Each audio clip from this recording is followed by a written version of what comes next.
नमस्कार नाजिया जी, बहुत बहुत स्वागत है आपका। वंदे मातरम। भारत माता की जय। Anju ji, thank you so much. Vande Mataram, Bharat माता की जय। ये बताइए कि ओवैसी साहब को क्या हो गया, बैठे बिठाए उन्होंने राहुल गांधी को चैलेंज कर दिया है कि वायनाड छोड़कर आइए, हैदराबाद से चुनाव लड़िए उनके सामने। आज अवेसी साहब की स्पीच सुनने के बाद ना मेरा मन कर गया कि मैं गालिब जी की शेर शायरी स्टार्ट कर दूं। और जिस तरह से ये सारी विपक्षी जो पार्टियां हैं, जो 28 माथा के रावण हैं, और साथ में ये अवेसी जी, ये सारे के सारे जिस हिसाब से सीना कूट रहे हैं, उनके लिए एक गालिब जी की शेर मैं पहले बोलना चाहूंगी, उसके बाद फिर अपने वक्तव्य को मैं स्टार्ट करूंगी। गुजर जाएगा ये दौर भी गालिब, जरा इत्मीनान तो रख, खुशी ना ठहरी तो गम की क्या औकात है। तो बड़ी अच्छी बात कही है गालिब जी ने। इतने दिन गांधी परिवार ने जो सोने का चम्मच लेकर के, चम्मच नहीं था वो तो बहुत बड़ा चमचा था, इतना बड़ा सोने का चमचा लेकर के पैदा हुआ है राहुल गांधी कि उसको अपनी जिंदगी में किसी फिक्र की जरूरत नहीं है। तो अवेसी साहब जब 33% वुमेन रिजर्वेशन बिल जब पास हुआ था और संसद में सिर्फ दो लोगों ने, सिर्फ एक जलील भाई ने, अच्छा उनका नाम तो जलील है ना, जलील भाई ने नहीं दिया वोट, और एक हमारे अवेसी भाईजान ने नहीं दिया। अरे जा, फिर भाईजान निकल गया। हमारे इस्लाम में कोई भाई नहीं होता है, कब कौन सैया बन जाए कोई ठीक नहीं है। सॉरी सॉरी सॉरी, भाईजान नहीं बोल सकती मैं। तो ऐसे जिस हिसाब से महिलाओं का शराब अभिशाप अवेसी साहब ने लिया, तो भारत में बाहर निकलने से पहले उनको ऐसा लगा कि कुछ तो ऐसा तीर मारना पड़ेगा कि लोगों का दिमाग जो है वो मेरी दूसरी बात पर चले जाए। और जो महिलाओं के विरोधिता में मैंने पार्लियामेंट के अंदर जो मैंने अपना एक ड्रामा दिखाया है और महिलाओं की विरोधिता जो मैंने दिखाई है, उसको लोग भूलने की कोशिश कर लेंगे। लेकिन अंजू जी, ना ही आपको भूलना चाहिए और ना ही मुझे भूलना चाहिए कि ये वही अवेसी है और इसका वही जलील साथी था जिसका नाम जलील है। जी, इन दो लोगों ने वुमेन रिजर्वेशन के अगेंस्ट में वोटिंग की थी, मात्र दो लोगों ने। अब बात आती है कि अवेसी साहब बड़ा चीख चिल्लाकर कह रहे हैं, आंखें मीच करके, कि हिम्मत है तो आजा हैदराबाद से लड़के दिखा। अब बात आ रही है कि देखिए, कुत्ता जब भौंकता है ना तो दूसरी गली से कुत्ता ही आता है, शेर नहीं आता है। कुत्ता भौंक के बुलाता भी कुत्ते को ही है, शेर को बुलाने की औकात नहीं होती है। तो बात एकदम क्लियर है। अभी मैं बोलूंगी तो सबको फिर बुरा लगेगा, लोग बुरा समझेंगे। अब अवेसी साहब, ये जो संजय राउत जी बोल रहे हैं, बड़ा एकदम सीना छाती चौड़ा करके उन्होंने बयान दिया है। बड़ा बड़ा नेता अपने आप को समझ रहे हैं, जेल खट के आए हैं अभी, तो बड़ा बड़ा कह रहे हैं कि अरे बुलाना चाहिए तो मोदी को चेतावनी देनी चाहिए, मोदी जी को चैलेंज करना चाहिए। फिर कांग्रेस भी कह रहा है कि मोदी जी को चैलेंज करना चाहिए। तो उसके लिए मैंने आपको बहुत अच्छी मिसाल दे दी है कि किसके भौंकने से कौन आता है। शेर शेर शेर अपनी शांति से बैठा रहता है। अब देखिए, अवेसी साहब इतनी बड़ी गुस्ताखी तो कर नहीं सकते थे कि भारत के प्रधानमंत्री जैसे शेर को वो चेतावनी देता या ललकारता। अब क्योंकि राहुल गांधी के बारे में बहुत अच्छे से अवेसी को पता है कि एक व्यक्ति जो पार्लियामेंट के अंदर फ्लाइंग केस फेंकता है, एक व्यक्ति जो पार्लियामेंट के अंदर आंख मारता है महिला मेंबर ऑफ पार्लियामेंट के होने के बावजूद, एक व्यक्ति जो अपने फैन का मोबाइल फोन छीन करके फेंक देता है, एक व्यक्ति जो अब्रॉड में नाइट क्लब में पार्टी करते हुए और नाचते हुए दिखता है और वीडियो वायरल होती है, एक व्यक्ति जो 10 महीना पहले नेपाल में नेशनल एंथम सही से नहीं पढ़ पा रहा था, गा पा रहा था, उसमें वो ट्रोल हो चुका है। तो इतनी सारी जो उनके अंदर माइनस पॉइंट्स है राहुल गांधी बाबा पर, तो उसके बाद अवेसी साहब को ऐसा लगा कि अब तो मुसलमान महिलाएं भी मुझसे नाराज हो ही चुकी हैं, और खैर हिंदू तो मुझे, सनातनी तो मुझे वोट देने से रहे। तो इसलिए उन्होंने राहुल बाबा को ही उन्होंने ये एक चैलेंज फेंका है। देखिए, हर इंसान अपनी अपनी औकात के हिसाब से ही चैलेंज देता है। हम बचपन से अपनी नानी दादी से क्या सुनते थे कि बराबरी से बरादरी होती है।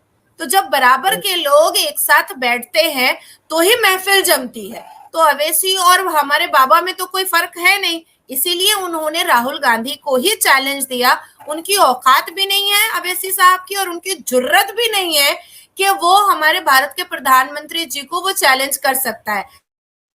अब आती है बात कि अगर ऐसा कभी अवैसी ने जुर्रत कर भी दिया तो मैं आपको बताना चाहूंगी कि मात्र 3 महीने पहले योगी जी ने बैठ करके एक चैनल पर कहा था, मैं उस चैनल का नाम नहीं लूंगी, एक चैनल पर कहा था कि अरे कहिए ना कि कहां से वो जीत कर आना है, कहिएगा तो हैदराबाद से भी जीत करके आ जाएंगे।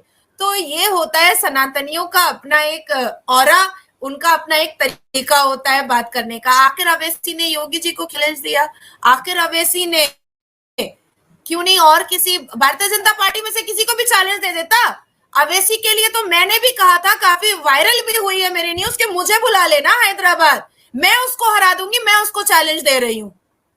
तो उसकी हिम्मत नहीं है, वो जानता है कि एक ऐसे व्यक्ति को बुलाना है जिसको जनता कार्टून समझती है, एक ऐसे व्यक्ति को चैलेंज देना है जो जानबूझ करके नहीं आएगा, जो उस बात को आया गया करके इग्नोर करने की कोशिश करेगा। आप सोचो ना, 7-8 दिन पहले आप सोचो कि आराम से मटन खा रही थी प्रियंका गांधी, और उससे 15 दिन पहले वो किसानों को बैठ करके महिलाओं को समझा रही थी कि हम लोग ब्राह्मण के हिसाब से करते हैं, हमारे यहाँ अदरक लहसुन नहीं यूज होता है, हम तो दही में मसाला बनाते हैं। और उसके 15 दिन के बाद वो आराम से मटन खा रही थी और मुस्कुरा मुस्कुरा करके बाइट लेकर के कह रही है कि अरे वो कौन बनाया, सच बोलो कौन बनाया।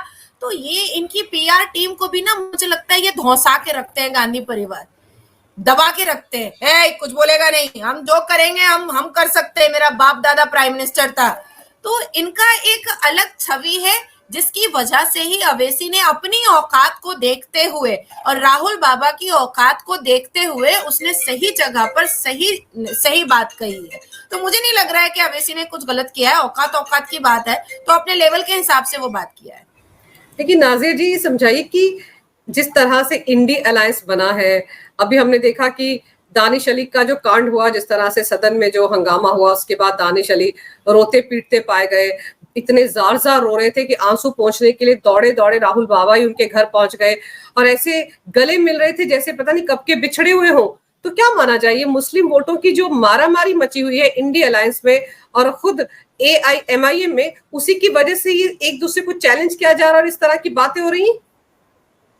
देखिए, मेरी बात को तो एक्सेप्ट करने के लिए ये भारत के कई व्यक्ति तैयार हैं, कई व्यक्ति मेरे सुर से सुर मिला रहे हैं, मेरे नारे से नारा मिला रहे हैं। मैं तो कह रही हूं कि इतना उत्तेजित होकर के इतना सीना कूटने की जरूरत नहीं, इतना सीना कूटने की जरूरत नहीं है, इतना मेंढक की तरफ खुदकने की भी जरूरत नहीं है। AI.N. को या MIM को, अवैसी को क्यों कूद रहा है भाई? तू ले लेना 7% सुन्नी मुसलमानों का वोट, नहीं चाहिए, ऐसे भी नहीं चाहिए।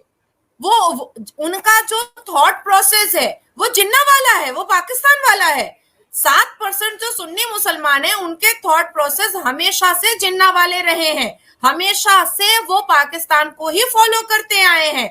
जिस तरह से उनका और देखिए, कांग्रेस के जमाने में मैंने पहले भी आपके ही सेशन में कहा था कि कांग्रेस के जमाने में 7% सुन्नी मुसलमानों को जो हवा, रोटी बोटी पानी दी गई है और इनको गुंडा स्वरूप जो इनको तैयार किया गया है, आज जो इनके गुंडामों को जो बंद करने की कोशिश की जा रही है, क्रिमिनल एक्टिविटीज को बंद करने की कोशिश की जा रही है, तो 7% सुन्नी मुसलमान कलेजा कूटता रहता है, छाती पीटता रहता है कि अरे मेरा इस्लाम खतरे में आ गया, इसका इस्लाम लचलचिया पुल है।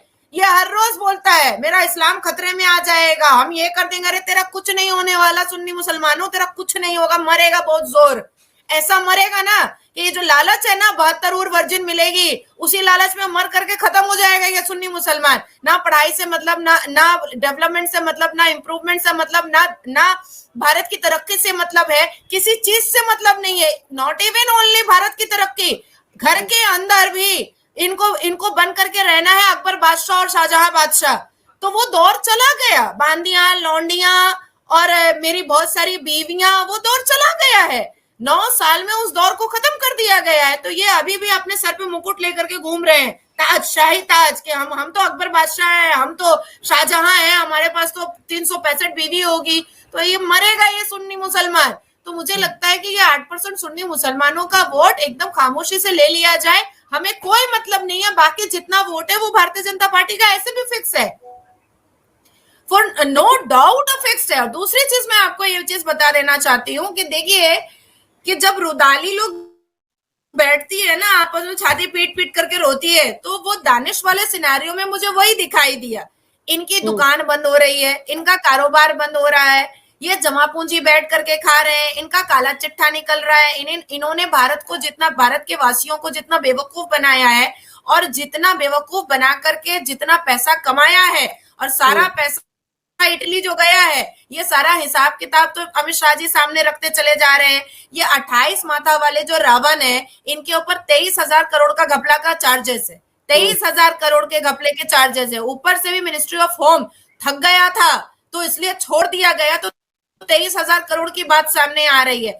तो इनको तो बार बार ये चीज चुभ रही है ना भाई, कि हम आपस में रुदाली की तरह एक साथ गले से गला कूटेंगे तो शायद जनता मान जाएगी कि अरे रोना धोना कर रहा है तो ये चीज होता है। लेकिन आज के देश में, भारत में जो जो महिलाएं भी है ना, वो भी सोचती हैं कि अगर हम आंख से आंसू गिराएंगे तो हमको जो देखने वाला लोग है वो कमजोर समझेगा। तो ये अपना परिचय खुद दे रहे हैं कि ये बहुत कमजोर है। बिल्कुल, लेकिन एक चीज और समझाइए कि वायनाड में क्या दिक्कत होने वाली है राहुल गांधी को, क्योंकि वायनाड में तो मुस्लिम लीग के सहारे उन्होंने पिछला चुनाव जीता था, और मुस्लिम लीग को लेकर तो उन्होंने अमेरिका में कहा था कि वो तो सेकुलर है। तो क्या लग रहा है इस बार, क्या डामाडोल लग रहा है राहुल गांधी को, क्यों वायनाड से नहीं जीत पाएंगे, इसलिए हो सकता है कि वापस अमेठी की तरफ आए, और या फिर अब हैदराबाद भी जा सकते हैं, ऑप्शन तो है ही अब उनके सामने। कहीं नहीं जीत पाएगा, कहीं नहीं जीत पाएगा। बड़ी मुश्किल से सोनिया आंटी जो है, इटली की आंटी है, हम लोग के छाती पे बहुत दाल मूंगी है बिना हिंदी के, तो वो फिर उनको राज्यसभा में घुसाने की कोशिश करेंगी। दैट्स इट, कि पार्लियामेंट में बस कहीं पर भी कोने कत्तर में चूहे की तरह बैठा रहे वो। कहीं नहीं कुछ होने वाला है राहुल गांधी का। जो आप सोचो कि जितनी भी मुस्लिम महिलाएं हैं वो जिस हिसाब से रोड पर उतर करके यूसीसी का सपोर्ट की बोलिए, या अभी जो वुमेन रिजर्वेशन बिल बोलिए, या 3 तलाक बैन हुआ उसके लिए बोलिए, या जितनी योजनाएं आई उसके लिए बोलिए, वो तो सबको धड़ल्ले से रट्टा मार करके कह रही है कि भाई मोदी जी की वजह से जो मुस्लिम महिलाओं को जो सुरक्षा मिली है, जो मान सम्मान मिला है, जो अधिकार मिला है, ये तो कभी हमको मिला ही नहीं था। तो घर के अंदर अगर महिलाएं मोदी जी के सपोर्ट में खड़ी हो चुकी हैं, तो मर्द अगर वोट देते हैं तो मर्दों के, मात्र मर्दों, मुसलमान मर्दों के वोट से, सुन्नी मुसलमानों के वोट से क्या राहुल गांधी जीत जाएगा? जीत नहीं पाएगा। तो ये जो उसके सीने में दर्द हो रहा है, ये वाकई में होना भी चाहिए था, क्योंकि वोट के जब आंकड़े और डेटा उनकी पीआर टीम निकाल रही होगी तो उन्होंने यही कहा होगा कि भैया नेहरू से लेकर के मनमोहन तक आपने सिर्फ मुसलमान गुंडा बनाया और मुसलमान गुंडा पाला, इसके अलावा आपने कुछ नहीं किया। देखिए इनके पास मुद्दा था, मैं खुद बोल दे रही हूँ कि इनके पास मुद्दा था कि जामा मस्जिद में नमाज क्यों नहीं होगी। ये धरना मिছিল मीटिंग कर सकते थे, लेकिन क्यों नहीं कर रहे? क्योंकि वैलिड बात है, क्योंकि बात में दम है, क्योंकि जो सेंट्रल गवर्नमेंट से जो नोटिस निकला है उसकी विरोधिता करने से इनके ऊपर केस चढ़ जाएगा। तो इसलिए ये मुद्दे सामने आ रहे हैं इनके, पर उस मुद्दों को ये ग्रैब नहीं कर पा रहे हैं, क्योंकि जितने भी मुद्दे हैं वो सटीक है, जितने भी टॉपिक हैं वो 100 पे 110% अप्रोप्रिएट और स्पेसिफिक है, लीगल तरीके से, लीगल बैरिकेड में हो रहा है। तो इसलिए ये कुछ कर नहीं पा रहे। नहीं तो जामा मस्जिद को मुद्दा बना करके अभी राहुल गांधी और सोनिया गांधी बहुत छाती पीटता है, ये लोग दोनों माँ बेटा, और साथ में वो नया नया जो सलवार जंपर पहनना सीखी है प्रियंका वाड्रा, वो भी ऐसे टुई टुई करके जाती, ऐसे क्यों हो रहा है, ऐसे क्यों हो रहा है, वो करती, लेकिन नहीं कर पा रही है ना, क्योंकि वहां पर उनको कोई जगह ही नहीं मिल रही है कि भाई हम करें तो क्या करें। लीगल बैरिकेड पूरा, संविधान पूरा, जो आर्टिकल है वो पूरे, उसके बाद पार्लियामेंट का जो रूल है संवैधानिक तरीके से वो पूरा, तो हम कूदे तो कैसे कूदे? कूदने की कोशिश तो इन्होंने 370 में भी की। रिपार्केशन क्या आ रहा है, क्या आ रहा है रिपार्केशन? बीच में मौलवी मुल्लाओं ने ये भी कहा था, और अरविंद केजरीवाल ने खुद कहा था कि हम 3 तलाक बैन को रिमूव करने के बारे में काम करेंगे। तो क्या हुआ? क्या? क्योंकि जब सारी चीजों को वो लोग देख रहा है तो देख रहा है कि लीगली पूरा सेफ है ये सब कुछ।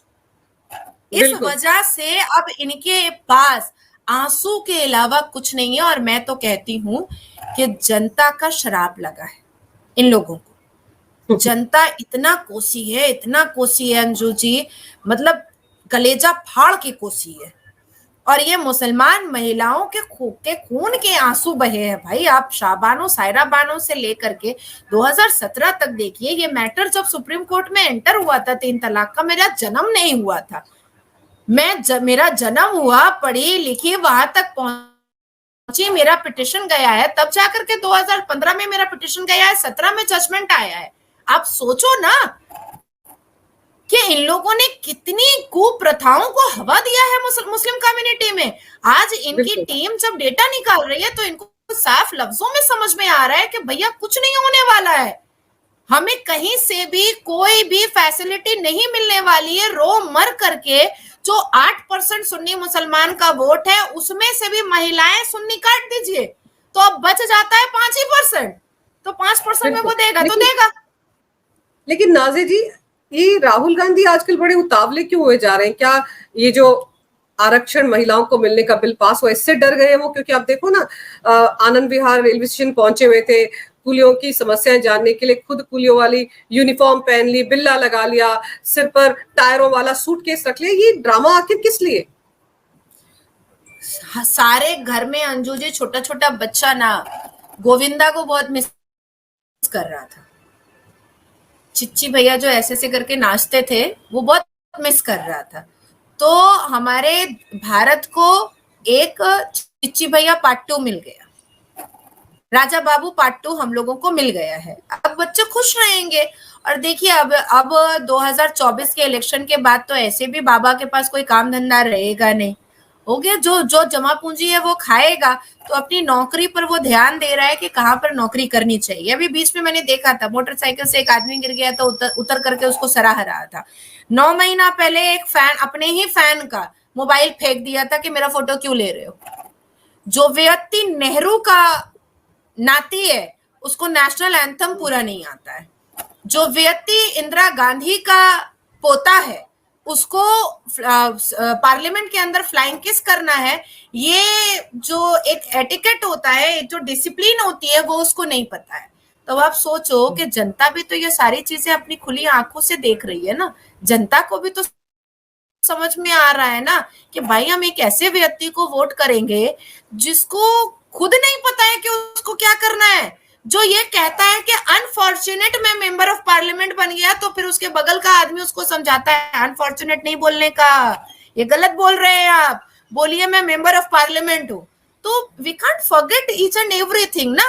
आज 5 साल से जनता हर जिस तरह से भारत के प्रधानमंत्री श्री नरेंद्र दामोदर दास मोदी जी के अच्छे काम या नहीं काम, दोनों चीजों पर अगर आंखें गड़ा कर बैठी है, तो उसी तरीके से राहुल गांधी के भी बेहुदा जो उसका जो एक तरीका होता है वो उससे भी बेहुदा तरीका क्या है, तो उन चीजों पर भी जनता जो है वो आंखें गड़ा करके बैठी है,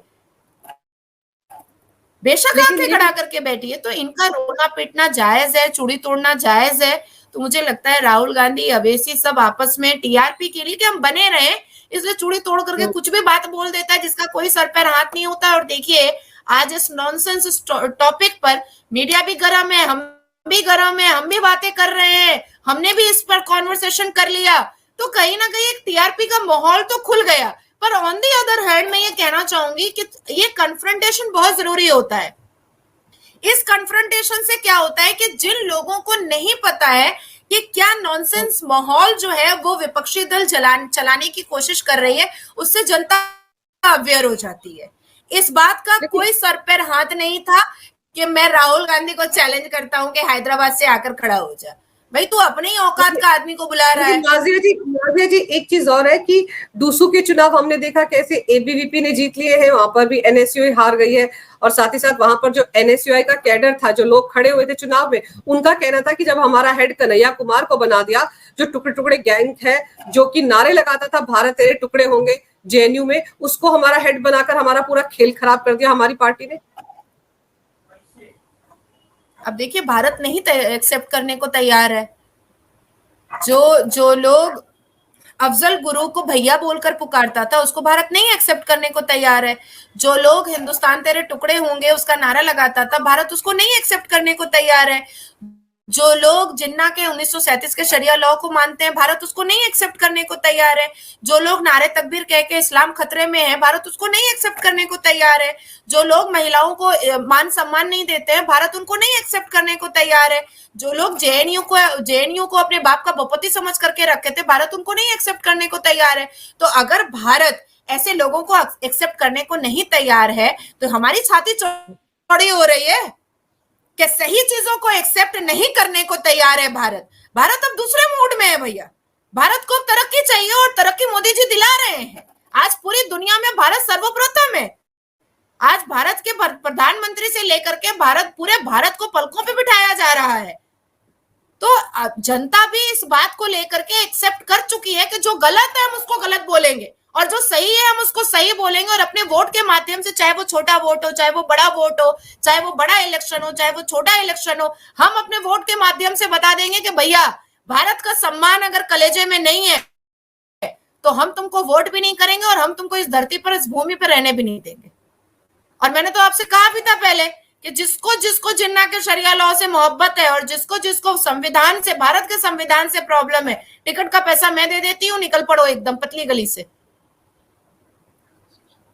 वो तो आपने पहले भी कहा कि अगर गेट खुल जाए तो कोई नहीं जाएगा, सबके सब यहीं बैठे रहेंगे, लेकिन यहाँ रहकर छाती पर मूंग भी डलेंगे और तमाम तरह की बातें भी बोलेंगे। मूंग कूटते हैं ये लोग छाती पर। इनकी फितरत देखिए, जन्म से कर्म तक 1500 साल से इनको मार कुटाई तो सिखाया गया है, इनको जहालती तो सिखाई गई है। इनके दिमाग से लेकर के इनके नसों में, पुष्ट दर पुष्ट में इनको एक ही चीज तो बताया गया है कि हमको तलवार कैसे उठाना है, हमको मार कुटाई कैसे करना है और हमको औरत को कैसे मिसयूज करना है। इसके अलावा तो इनको कुछ सिखाया नहीं गया है। तो जब ये चीजें सिखाई नहीं गई हैं और इनके ब्लड में नहीं है तो ये आगे बढ़ने की कोशिश कैसे करेंगे। जिस देश में रह रहे हैं, जिस भारत के प्रधानमंत्री की योजनाओं पे जी रहे हैं, जिस भारत के प्रधानमंत्री की वजह से सुकून से रह रहे हैं सर उठा करके और फ्रीडम ऑफ स्पीच के नाम पर उसी भारत के प्रधानमंत्री को मलाइन करके आराम से शांति से सो जाते हैं, पर देश की जनता, इस भारत की जनता अब ऐसे लोगों को एक्सेप्ट करने को तैयार नहीं है। इसीलिए इस इलेक्शन में हम लोगों ने देखा कि एबीवीपी की बड़ी खूबसूरत जीत हुई है। मैंने ट्वीट में शेयर भी किया था। लेकिन राहुल गांधी इस तरह की जो नौटंकी करते हैं, सूट के सिर पे रख लेते हैं, धान की रोपाई करते हैं, ट्रेन में अब सफर कर रहे हैं, वो भारतीय रेलवे को बड़ा मैसेज देना चाह रहे हैं, फिर हमने देखा चॉकलेट बना रहे थे, लालू के घर जाके मटन बना रहे थे। इस नौटंकी का मतलब क्या है? क्या सच में इस तरह की बातें करके वो जनता के साथ जुड़ सकते हैं? नहीं, जनता के साथ जुड़ नहीं रहा है, अपना आने वाला फ्यूचर देख रहा है। अपने आने वाले वक्त में 23,000 करोड़ का तो ये लोग कोई भी प्रमाण तो दे नहीं पाएगा, जेल ही खटना पड़ेगा। तो जेल के अंदर जाने के बाद क्या क्या काम करना पड़ेगा, वहां पर भी वहां पर गार्डन वार्डन में काम करना पड़ेगा, वहां पर खाना बनाना पड़ेगा, रोटी बेलना पड़ेगा। तो सही है, अच्छा है, पहले से सीख ले रहा है, दिक्कत क्या है, पहले से अपना काम धंधा देख ले रहा है। वैसे भी देखिए 2024 में ये जो 400 से 40 पे आए हैं, इनका 20 भी रह जाए तो ये भाई कहेंगे कि हाँ भाई कुछ तो बचा मेरा। तो 20 का भी जो मुझे जो अंदेशा नजर आ रहा है, 20 का भी अंदेशा कम है। तो अपना कारोबार वो सेट कर रहा है, क्योंकि आगे कुछ तो करना पड़ेगा, कहीं पर तो बिजी रखना पड़ेगा खुद को। तो चॉकलेट बनाएगा, मटन बनाएगा, खेत में जाकर के काम करेगा। और देखिए ये सारी चीजें करने से कोई भी जनता अट्रैक्ट नहीं होती है। मैं आपको बहुत खूबसूरत बात बता रही हूँ, पढ़े लिखे तरीके से बता रही हूँ।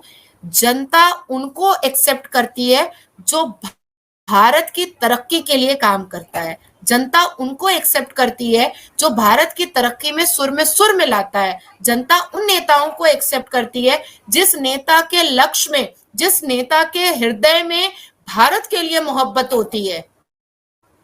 यहाँ तो भैया 3 तलाक बैन करवाओ तो पार्लियामेंट में ये लोग चिल्लाने लगते हैं कि नहीं 3 तलाक होना चाहिए। पॉलीगेमी हलाला बंद करवाओ तो ये चिल्लाने लगते हैं कि नहीं औरत को पॉलीगेमी हलाला करवाओ।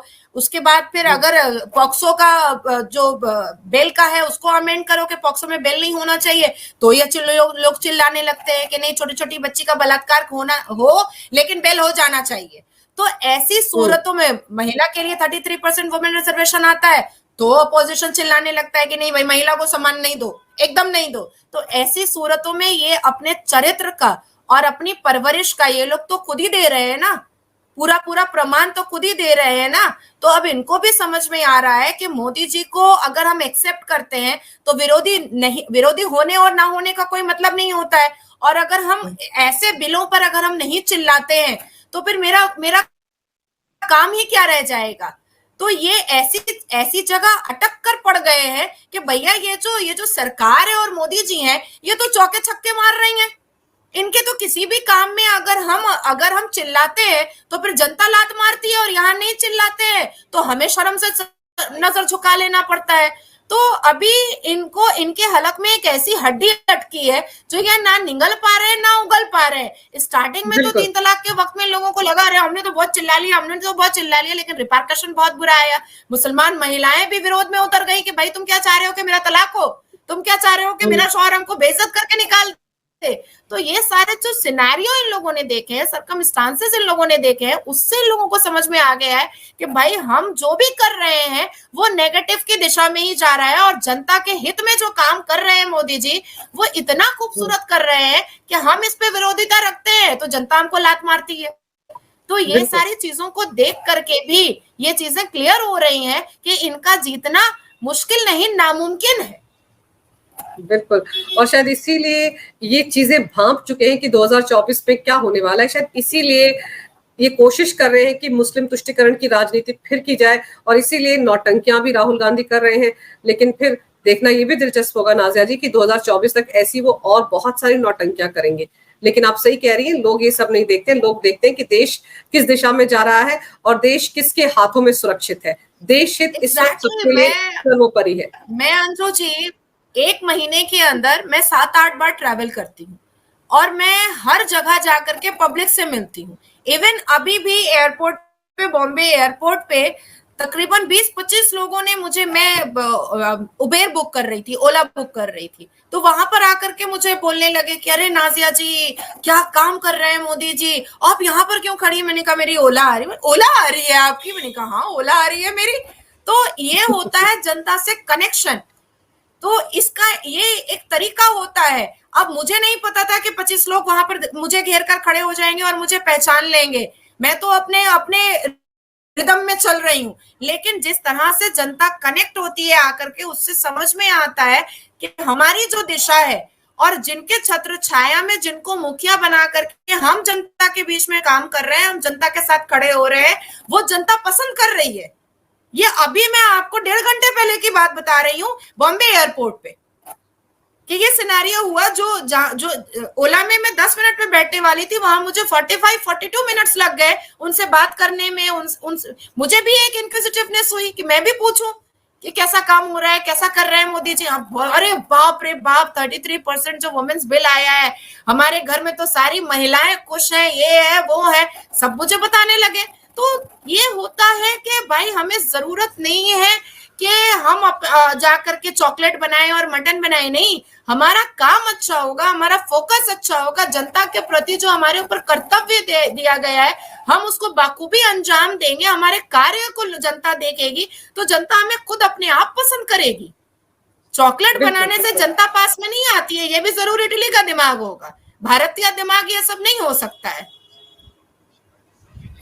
लेकिन इस तरह की नौटंकियां नाजिया जी अभी 2024 तक हमें बहुत देखने को मिलेंगी। लेकिन आप सही कह रही हैं कि लोग काम देखते हैं, देश किस दिशा में आगे बढ़ रहा है, कितना विकास हो रहा है, किसके हाथों में सुरक्षित है, लोग ये देखते हैं। लोग, जनता बड़ी समझदार हो गई है और उन पर इस तरह की नौटंकी का कोई असर नहीं पड़ता है। लेकिन आपने इस मामले पर जो विस्तार से जानकारी मेरे दर्शकों को दी, मेरे लिए वक्त निकाला आपने, उसके लिए आपका बहुत बहुत धन्यवाद।